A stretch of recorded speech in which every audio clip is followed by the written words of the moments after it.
I think it's so important for me to tell y'all that I could not read until I was in the third grade. And I want to have a transparent conversation on what it feels like um, to like not be smart. And I'm not saying this from the lens of illiteracy, but just feeling like academia isn't for you. And I'm speaking from a perspective as someone who could not read. Um, Actually, into the fourth grade, if I'm being realistic, I learned how to read in the third grade. I wasn't fully like comprehending what I was reading until the fourth grade.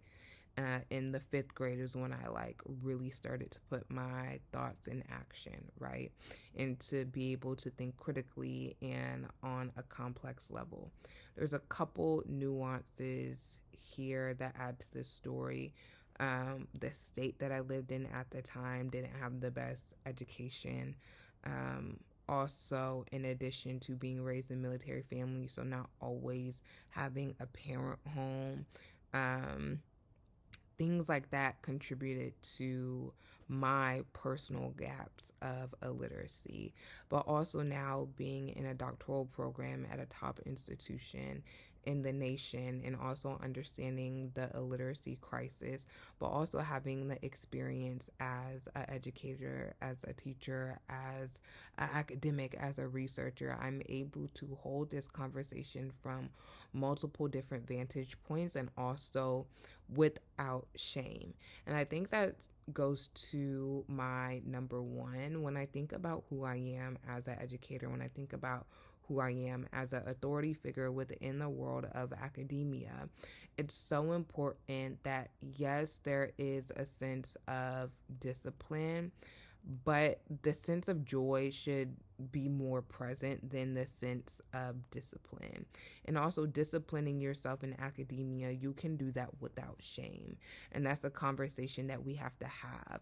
And you also need to understand how to scaffold, how to not only provide resources for yourself, but how to scaffold information. And it's really, really true that everybody learns differently.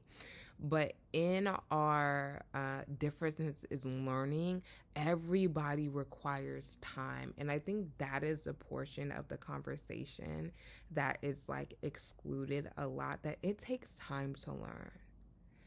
And that is okay if you need extra time. Just understand what your learning runway is as it relates to comprehension. You can't cram study everything, right? Especially when you don't know how to pronounce words or like the proper grammar structure or these things. You need time to revisit the basics. And guess what? That is okay. But I think the desire, right, of instant gratification is also deeply penetrated into academia on all levels, because there's always some type of standardized test or always an assignment due. And so understanding the deadlines that you have, but also extending yourself the grace of time, right? This is where like time management comes in, to allow the information to be sticky. And you have to be able to spend time with literature. You have to be able to spend time with curriculum. You have to be able to spend time with your brain, spend time with yourself, get to know who you are as a learner, right? Get to know who you are as like an inquisitive being. I think a lot of times, because it is challenging learning new information or like having to reteach, or it is a humbling experience saying that I don't know. Um, Giving yourself the gift of curiosity and to be inquisitive in your research and in your learning, it's so important. And in addition to that, the challenges that we all know and can reference at one point or another, the challenges that come with learning, right? Whether you have accommodations and modifications, or whether you can't read or write, or whether you just simply don't know, understanding the kindness that also has to be extended to yourself in the same breath as the sternness and the discipline and all of these things.